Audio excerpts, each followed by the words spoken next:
welcome to Sean White's Solar and Energy Storage Podcast. In this podcast, we are going to talk about energy storage systems, also known as ESS, and the National Electrical Code, also known as NEC. And we're going to talk about this information with BB, that's Bill Brooks, and SW for Sean White. And by the way, be sure to get Sean and Bill's latest book, which is the third edition of PV and the NEC, which is based on the 2023 National Electrical Code. Also, disclaimer, this podcast was recorded in 2021. So, to find out where to get different versions of the National Electrical Code for money or for free, go check out SolarSean, that's solarsean.com. Check out the tabs, check out all the links that we have there. Tons of stuff, including where to find different versions of the National Electrical Code. Then when you find those different versions, what you can do is you can open it up to Article 706, because we are going to jump. That is like jumping with a pole vault over a big tall fence into a solar farm. That's how utility scale solar installers get to work, by the way. You have to know how to pole vault over that fence that is grounded according to Article 691 of the National Electrical Code. That's for the big PV systems over 5 megawatts AC. But right now, we are going to pole vault and jump into Article 706. 706, and that's energy storage system. So we've determined that we should be using 706 instead of 480. There are a lot of things similar and a lot of differences that we have there. And so 706 is also the Royal Canadian Air Cadets.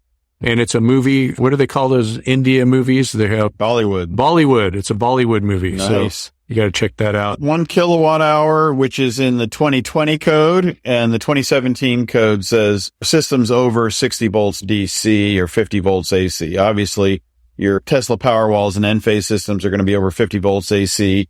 And I would argue that any of your systems that are out there today that are UL 9540 are going to fall under 706 regardless of these lower thresholds that are in the 2017 code. Yeah, because the energy storage system would be usually almost always including an inverter. Correct. So, I mean, it's 120 volts is way over 50 volts. Right. Then 706, more strict than 480. Yes.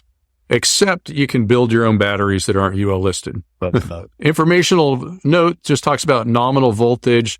You multiply your amp hours times your volts and divide by 1,000 to get your kilowatt hours. Yeah. And that's probably not what the NEC is for, but why not? Bill's favorite part of the NEC. Informational note, this subtle distinction between battery storage energy and energy storage system, just pretend as they weren't stupid enough to put this in the code. Sorry, my own opinion there. There is a distinction between Article 480 and 706. There was never intended to be a distinction. We were supposed to get rid of 480 from the beginning. And so now what we've done is carved out why we have Article 480 is for stationary batteries that are used for things like substation batteries and the like, and telecom batteries that are sitting there, generally kept at a full state of charge 24/7. And that's what lead acid's really good at. Lead acid is good at what we call standby use, only using it when you have to for backup power or in power outages and things like that. And that's how it's used in substations. And that's how it's used in telecom applications. It's not cycled every day at all. Whereas an energy storage system is a system that's generally getting cycled. So with a lithium ion battery, those are good at cycling. And with electric rates and things like that, there's some advantages to cycling them. Actually opening up some energy storage capacity in them at night so that we can put solar power in the morning, things like that have some very real value. And that's not something we generally do a lot with lead acid. So that's the distinction. And that's why the 2023 code is going to say 480 is going to be just lead acid batteries that are in stationary applications for standby power. And 706 is everything else. How did they even get that there on your watch, huh? Not on my watch. Those fellas over in panel 13 were smoking something that day. I guess they legalized marijuana in the code panel meetings. They did that after you went to bed, probably, or something. Just different informational notes about all the different standards that have to do with energy storage systems. And so we're starting off with 1973. That's for the battery. And I always get confused about this when I was first learning about it, because it says stationary vehicle and electric light rail. So they're talking about cars and trains also. But apparently that standard can be used for other things besides what we use them for, is we're talking about the stationary batteries. And then that falls under the umbrella of 9540. So 9540 is what the residential code is talking about. And so that would be the umbrella one, where a 9540 system would need to have batteries that are 1973, or this, you were telling me before too, that the 1989 could be for lead acid batteries, but they're not doing that yet. But yeah, well, if you get 1989, you can also get 1973. So the way it's going, 1989, let's call it a substandard. It doesn't mean that it's a lesser standard, but it's a standard even below 1973. So 1973, you could have something that's 1989 and then get it certified to 1973 and then get that system certified to 9540. Okay. So all these umbrellas under umbrellas then. Correct. So 9540 is on the top. That's what we're mostly looking for. Mm-hmm. And then to have a 9540, it needs to have something like a 1973. And this is the important thing to focus on here as an AHJ. We're not looking for all these other certifications. We're looking for UL 9540, and we're looking at the installation instructions that tell us what configuration is required to have a 9540 battery system. So it's not our jobs as an inspector to verify the 1973 certification of the battery. That's not our job. Our job to say, this battery must be used with this inverter in this configuration with this overcurrent protection in order to have a UL 9540 system. And there's always, in my experience so far, there is always a communications path between the inverter and the battery system when these are separate components. So if we have an inverter that's separate from the battery subsystem, like we do with the LG Chem battery or the BYD battery, those are two examples of separate batteries that happen to be UL 1973 certified.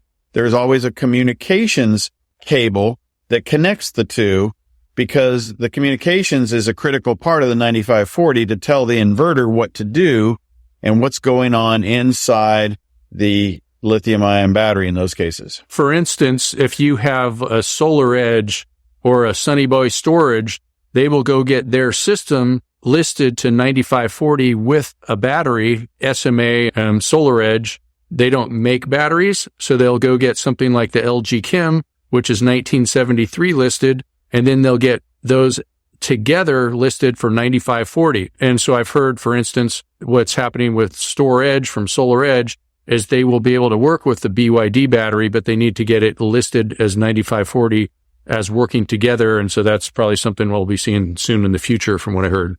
So there's also this thing that's kind of neat. It's the 9540A test method.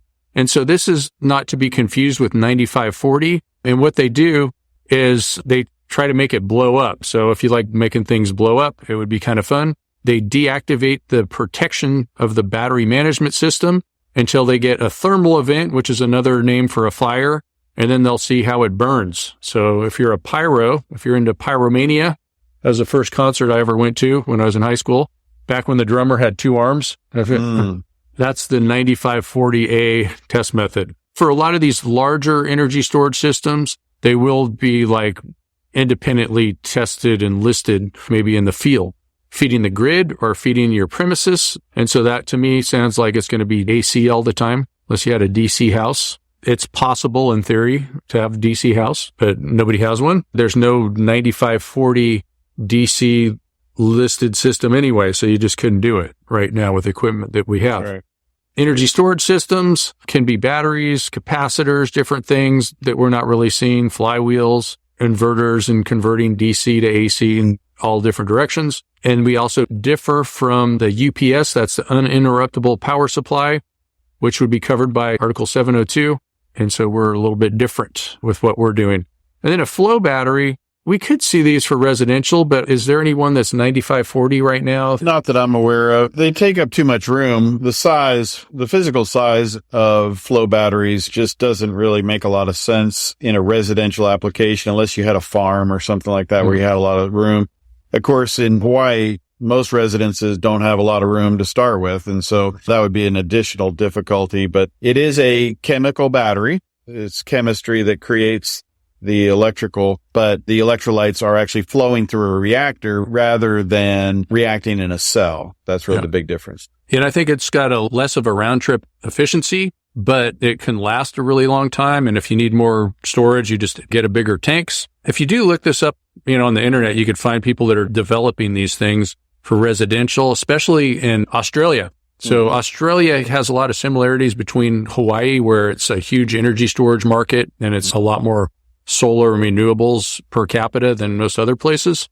Now, you're going to see some flow batteries in some large scale plants in Hawaii. This is not to say that, larger scale systems wouldn't be using flow batteries, because they will, but you're just not going to see them in residential. Yeah, NexTracker's doing it. Inverter output circuit, just kind of like it sounds.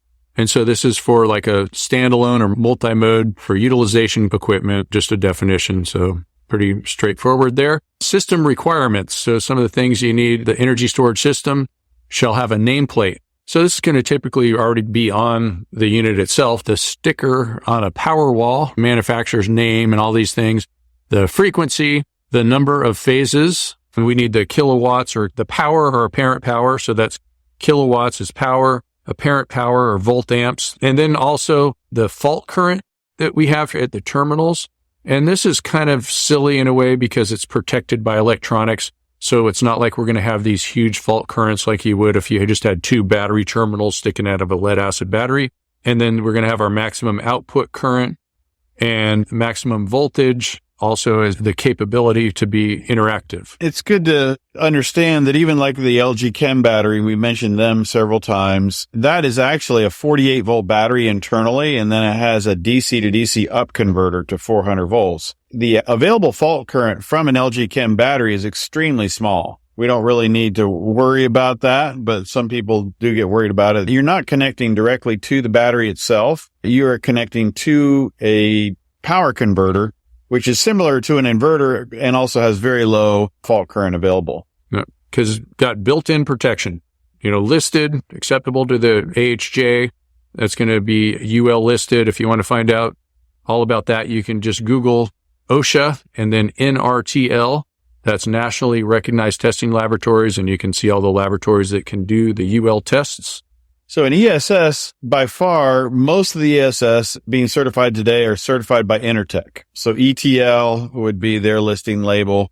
Intertech has probably 8 or 9 of the current products on the market. And then UL has, I believe they have Enphase and they have SMA. There are only like 3 that ETL. That's ETL. So yeah, I think most of them are ETL. So just be aware.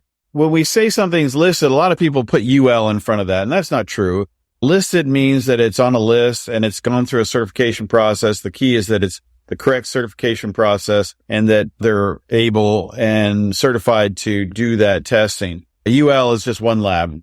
Yeah, but UL makes the test and then the other labs can do it. And there's 2 different entities within UL. So there's the standards writing entity, which has monopoly. They're sanctioned by the U.S. government to write various standards, various safety standards for various pieces of equipment. So solar is one of the things that they have essentially been given a monopoly by the federal government to write standards for. Other organizations can write standards for all kinds of different things if they're not under the monopolistic control of those types of requirements. And then it's just whoever uses the standard that becomes important. The 9540, that's pretty much what we were saying. All you need to look for is 9540. And that even goes back to the International Residential Code. And then under that is 1973. So in order to be 9540, to get that 9540 listing, it's going to have 1973 for the battery. So like that Powerwall, Tesla makes both the battery and the inverter because it's all in the same box. So they went and did both of those tests. But you're going to have your LG Chem is the 1973. And then you're going to have your SMA inverter or your storage inverter. They're going to go out there and test it for both.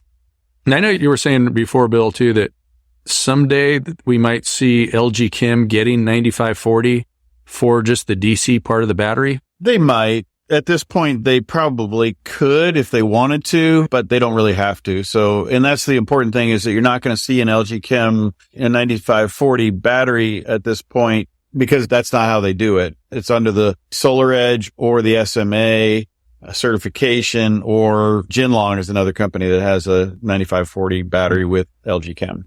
Because then you would have to, like, you could power a DC house or something, because 9540 has to, be able to power a house or feed a DC grid. Mm-hmm. So, okay, so whole bunch of Powerwalls. 2 triple stacks and 2 double stacks. It sounds kind of like In-N-Out Burger if you've ever been to the West Coast. And now with the 2018 IRC, this violates it, right?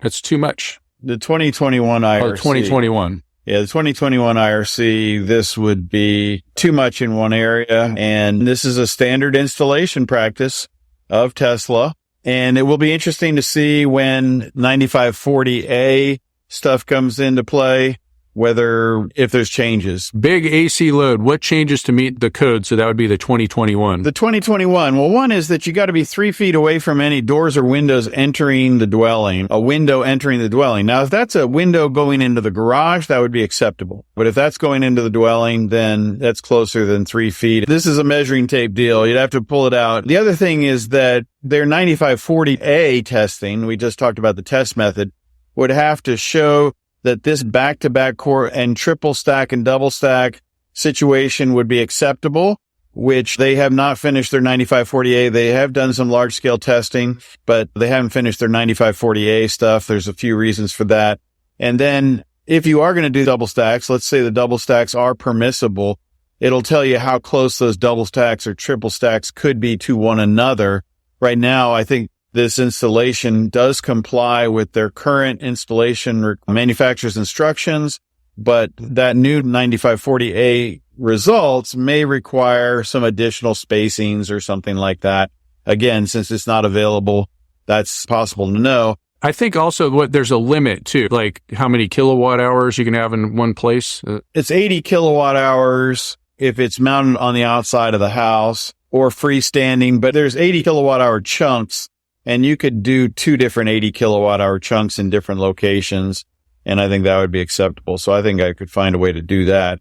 The question is cooling an issue with the sealed ESS like Tesla Powerwall? Well, I think that as you were to put, a single Powerwall with airspace all around it probably is the coolest operation. Obviously, with the name Powerwall, it was intended to be sit on a wall and it's got a cooling fan in it. If you stack 2 of them together, they are separated and there's cooling in between the 2 I believe units. They're liquid cooled, right? Is that probably liquid cooled? Yep. And the batteries in their cars are liquid cooled, of course. And so they're probably using a similar liquid cooling system. When anything's liquid cooled, it's always air cooled as well, because you got to get the liquid cooled by the air. It's just that you have liquid, usually an antifreeze solution, so it won't freeze, circulating around the cells, trying to get the heat out of the cells and exhaust that heat through the air with a fan coil system. Yeah, and then the battery management system is going to have temperature sensors on the battery cells.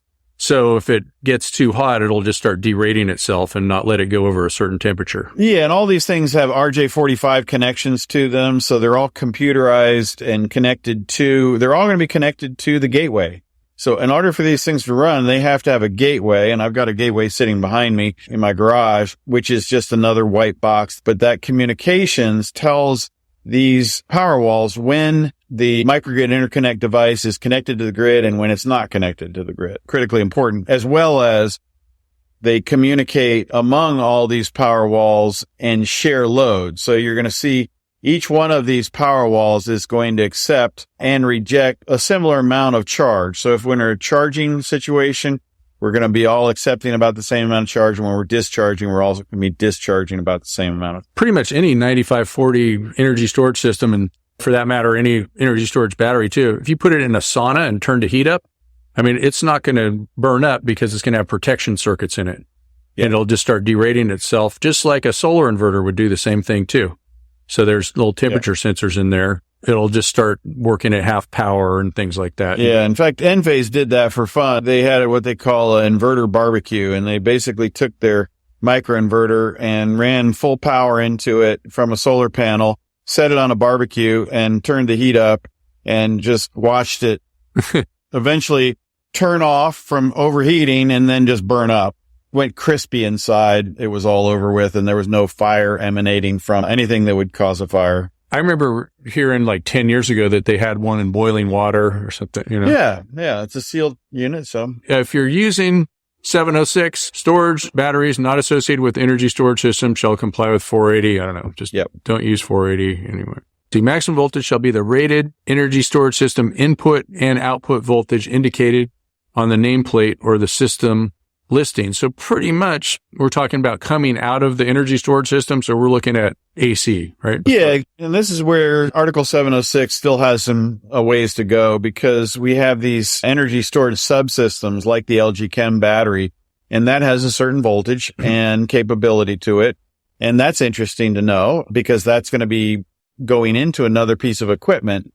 But at the end of the day, the energy storage system produces AC power. And that's really the number that's relevant, even though the folks that wrote this, I know for a fact, were thinking about the DC side. All right. Disconnecting means we have all these different ways to disconnect in 706.15a, B, C, and D. We're talking about the disconnecting means, how to remotely do it, the notifications and markings, and the partitions between components. And just so you know what a disconnecting means is, it's a device or group of devices or other means by which the conductors of a circuit can be disconnected from their source of supply.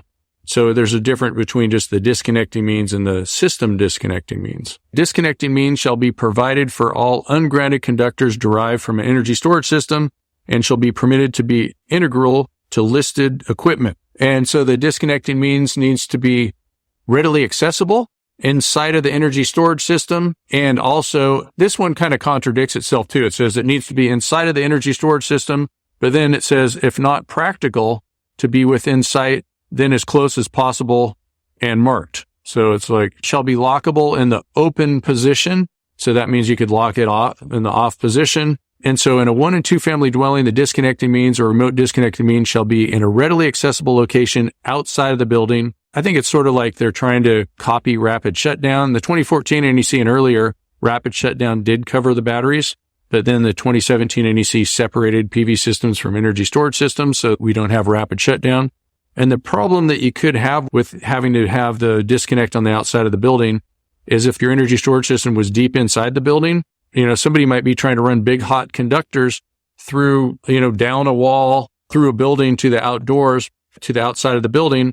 And then they turn it off and there still would be like a hot wire going to that disconnect. That would be a potential problem. This is an area where the 2023 code is really going to have some, I think, fairly major changes and updates. The whole idea behind this 1 and 2 family dwelling thing is that primarily for firefighters. And again, like Sean said, it's kind of mimicking rapid shutdown. But the thing about rapid shutdown is in most cases an electronic process. It's not necessary to have load break rated anything in the process. And the 706 guys really never got that. They never understood the need for that. And so they did have a remote control option. The way it's written is it still has to operate a switch of some kind that is load break. And that doesn't make a lot of sense. And because it's much more expensive to do it that way. So we can turn inverters off. As we've pointed out many times, there's electronics involved in every single one of these systems. And we can turn that electronics off. We can cease to energize circuits, which we do all the time on inverter systems when we're connected to the utility grid, when there's an outage and things like that. That's been fully acceptable for well over 25 years. These guys are a little bit slow on the uptake. And so you're going to see options from folks like Enphase and Tesla and SolarEdge coming out that say, if you push this button, we shut off all of our electronics and that provides safety. And I would encourage jurisdictions in Hawaii to accept those as meeting this particular option or requirement for 1 and 2 family dwellings, because the folks that wrote this really did not take into account these products and how they're being used and the electronics that are involved. And the 2023 code will have that in there explicitly, but it's the load break nature of these things that doesn't make a lot of sense in the requirements in the disconnecting means. Just something to take into account that you are going to see some really nice shutdown systems that are being developed for the 2023 code that will address the concerns of the fire service. Maybe initially you get the fire service involved so that they understand, and I would start approving those things sooner than later. When the controls to activate a disconnect means of energy storage system are used are not located within inside of the system, the location of the controls shall be field marked on the disconnecting means. That's typically if you've got it in a battery room or something like that, and you've got a requirement for the control to be outside, like it is in 1 and 2 family dwellings, then it's saying that at the disconnecting means inside the battery room, you're going to say that there's a remote activation somewhere else. The disconnecting means indicate whether it's off or on, and permanently marked energy storage system disconnect.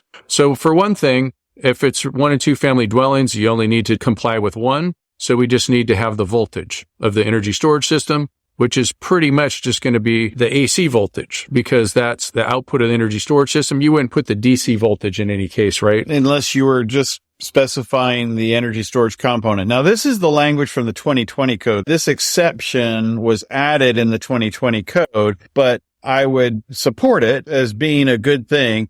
Now, that being said, I think a lot of the energy storage systems that are out there, like Tesla and others, actually have this label on them anyway, because it's been a requirement of the 2017 code. But the 2020 code basically said it's kind of silly to have 2, 3, and 4 on these small residential size systems. So again, this is something where a jurisdiction would have to say, I'm okay with waiving that, even though I'm on the 2017 code, because it was seen as that was an oversight of the original code panel for needing those additional items. Just like with the output of any interactive solar inverter or anything like that, you're not going to have huge fault currents because they're controlled by brains, by electronics inside of there. And so all these things have to do with like huge fault currents, arc flashes, and then the calculation. Yeah. So notification and marking, this is that same sign that we've always seen for PV systems. So if electricity can come from both sides of a switch, you need to have that sign that says terminals on line and load side may be energized in the open position or equivalent. And I can't think of too many switches where that would be the case. But again, this is just saying where they can be energized from both sides. Yeah, because when you have an interactive inverter, you're never going to have it coming from, like the utility side, because it does anti-islanding perfect. So then this is another one about partitions between components. So we have circuits from the input or output of terminals of energy storage components. If they pass through a wall or a ceiling, then you need a readily accessible disconnecting means within sight of the component. And you can use fuse disconnect or circuit breakers permitted to be used. Connection to energy sources, we need disconnect. If a disconnect has multiple sources, then it shall shut off all sources when in the off position. Interactive equipment needs to be listed as interactive. Loss of system power, you need anti-islanding on an interactive circuit. That's pretty much just the definition of interactive. Unbalanced interconnections shall comply with 70545. Let's just talk about like putting a single phase inverter on a 3-phase service. That's not necessarily a bad thing. You have single phase loads, and that would unbalance something. And in fact, if you placed things in the correct position, it would fix it. With solar inverters, it makes the voltage rise. So the voltage will go up because whichever way the power is coming from is the voltage will be higher where it's coming from than where it's going to. But it's a little trickier with energy storage because it goes both ways. So you could be having the power going into the battery, so it acts like a load, so you get voltage drop.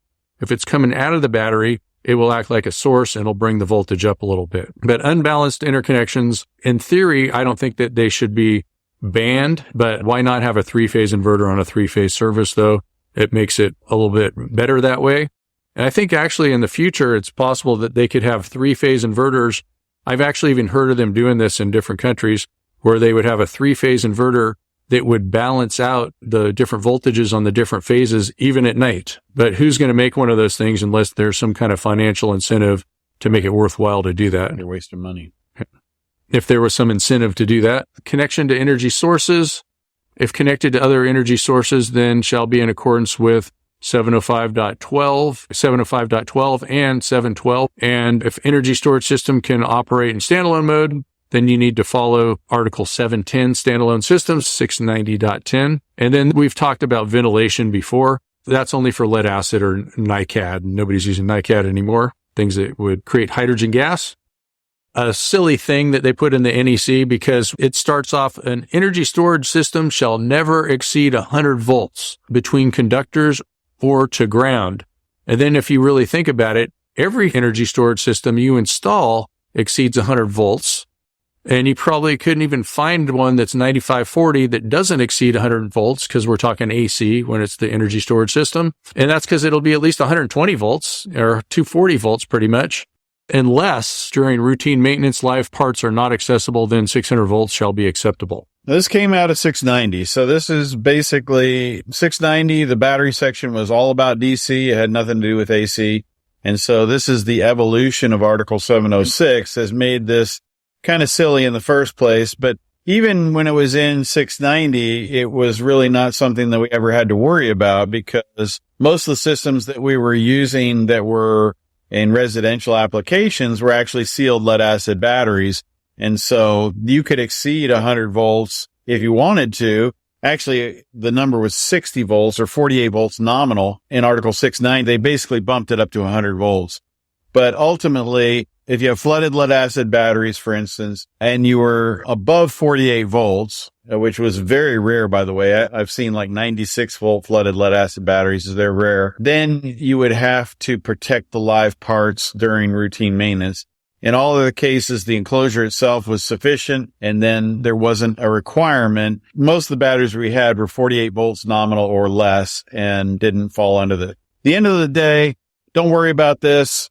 It's kind of like the ventilation. Move on. It's more of a problem of understanding what it's about and why it's there and knowing that it doesn't apply. That's the reality, is it does not apply.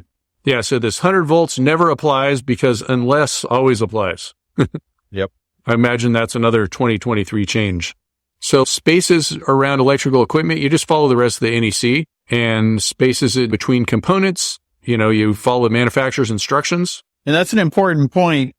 So as it stands right now in the current building code and the UL 9540 listings of those products and all, that's all acceptable. There may be things in the future we just pointed out that may change that. And UL 9540 the 9548 test protocol may change some of those things in the future. So also just between components, a lot of times with residential, what you're looking at is a 3-foot depth, 30-inch width, and 6.5-foot height. And so directory for these power sources shall be in accordance with 11021. It just tells us what kind of labels to use. And then if we have utility and energy storage, then we need our plaques. And then with standalone, we also need a plaque accordance with 710. And pretty much what these directories are, if you have different sources, like different disconnects for a building from different energy storage systems, they're in different places. We've always had this with solar too. Then you need to have a plaque or directory telling you where the other source is. If you have two different places to turn something off, you don't want a firefighter coming out there and turning one thing off and thinking they had the whole building turned off. They want to make sure, there's a different place to turn things off. Circuit requirements. So this is something that repeats itself all throughout the National Electrical Code, and it's wire sizing, and it's complicated, and it's kind of confusing. And another thing is we have chapter 12 of our book, PV and the NEC, and that really gets into wire sizing. And actually, we even have an example there that shows you how you can have a conductor with a lower ampacity than overcurrent protection device, and it being okay because the reason for that is you round up the conductor to the next common overcurrent protection device ampacity. It's kind of confusing, but the reason that they do that is just because that our wires are the tables, 31016, for example, is overly conservative. And so that's kind of why we can do that. And most people don't do wire sizing right, but they always use a wire that's bigger than required instead of people are usually surprised.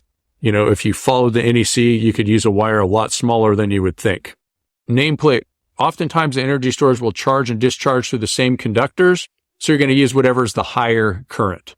If you're discharging and charging, sometimes the current would be different.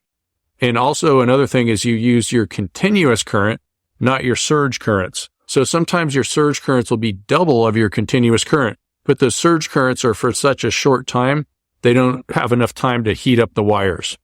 And then inverter input circuit current. So just imagine this is going from a battery to an inverter. And with all of our systems that we're talking about that are 9540, this is all programmed in there. So it's all already set. It's not like you're going to ever be able to change that with your system. But This is something that's always been in Article 482 and people have been using for their systems. If you're going from a battery to an inverter, as the battery gets lower, the current gets higher for the same amount of power. So you always would size your wire based on the lowest voltage, which would be the highest current. So it's kind of, a tricky question. If you were like trying to trick somebody, it's like, how do you size that wire based on the lowest voltage or the highest voltage? And it's the lowest voltage because that's the highest current. Now we're going to divert into a different subject, which is diversion loads. And so what a diversion load is let's say that somebody's battery is fully charged. They haven't been home for a week. They don't need to send anything to the grid. Everything's turned off in the house. They got all this extra power. What do they do with it? A lot of people will just not do anything, and their array would just not put out much power. But some people, they'll have a diversion load. And in the older times, sometimes people would have diversion loads because they would be trickle charging their batteries. And this would just be a heating element that would be a diversion load. People were doing that with wind turbines and things like that. Other diversion loads would be electric heating element. Your hot water tank would be a really good diversion load. So that's like storing your energy as thermal. And then another good diversion load would be a water pump. If you were on a piece of property, a lot of times it's an off-grid system, they'd have a water pump for diversion load. There's a lot of rules about these diversion loads. Sometimes they call them dump loads. The C40 was the most common charge controller in the world for, about 4 or 5 years, from the late 90s to the early 2000s. Literally thousands of those things out there, but they were lighting controllers. You could use them as. They were obviously doing solar charge control, but not doing it as a max power point tracker. So there were a lot of losses in that. And one of the options was, instead of wasting the power in the pulse width modulation process, is to divert the power to any one of those loads that Sean just mentioned. What we're looking at right now with energy storage, to kind of bring it full circle, is that an energy storage system is essentially a diversion load for a PV system. So when the utility said we're not going to accept power back on our grid, zero net export, then the energy storage became a viable diversion load. And so now you're diverting power into a battery because you want to be able to use whatever you want when you want to. And so, storing hot water doesn't always work, especially in Hawaii, because so many people have solar hot water in Hawaii. So we don't want to make hot water because we're already making hot water with our solar thermal. We want to store that energy in a battery so we can use it at night for our air conditioning or for lighting or refrigeration or whatever we need it for. Yeah, I guess you could say Bill's swimming pool is a diversion load. His swimming pool with electricity. Right now, he's got a whole lot of solar. How many kilowatts do you have? Oh, about 35. So just for one house. Yep. So pulse width modulation as to maximum power point tracking, it's just like taking a light switch and flicking it off and on really quick to dim the lights. That's how you would slow down your charge with pulse width modulation. And now we have technology that's kind of beyond that.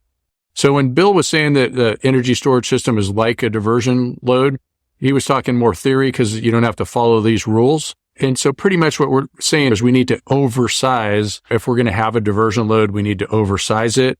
And you're probably not seeing a lot of these diversion loads where you are, but it kind of would make sense. These rules for diversion loads came from Article 690. So we wrote these a long time ago. We wrote these when the C40 charge controller was the most common charge controller out there.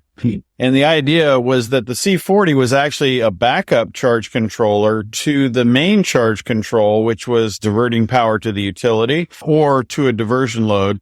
And the concern was that if you were relying on a diversion load, we'd seen this happen in the field, and the diversion load were to break on you, then you could actually blow up your lead acid batteries at the time. And so we put some rules in place that just had a supplementary charge controller to kick in. And in fact, those C40 charge controllers, if they were set properly, would never operate unless there was a utility outage or unless the diversion load failed. Yeah, so pretty much what we're saying is the diversion load needs to be the right voltage, at least be able to support the voltage. And then the power and the current actually has to be oversized by 150%, and also the overcurrent protection with these diversion loads.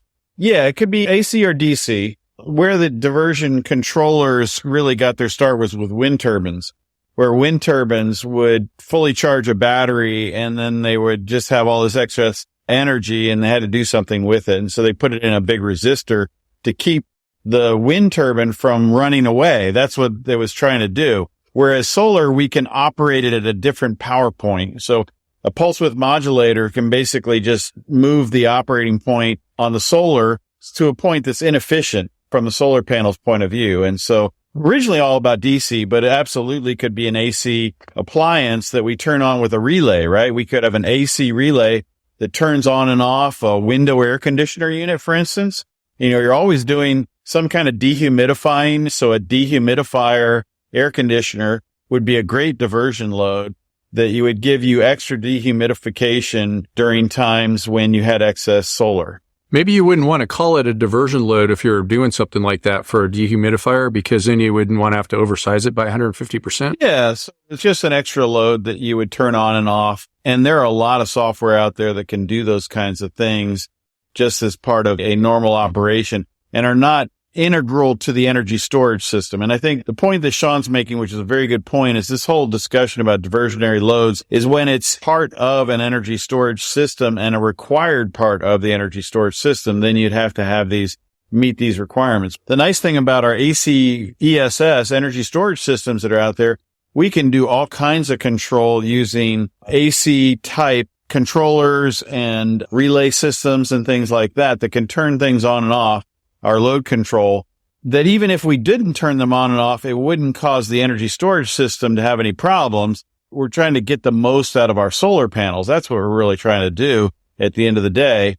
If we're trying to get the most out of our solar panels, we might elect to turn things on a day where we have excess solar and our batteries have reached full capacity.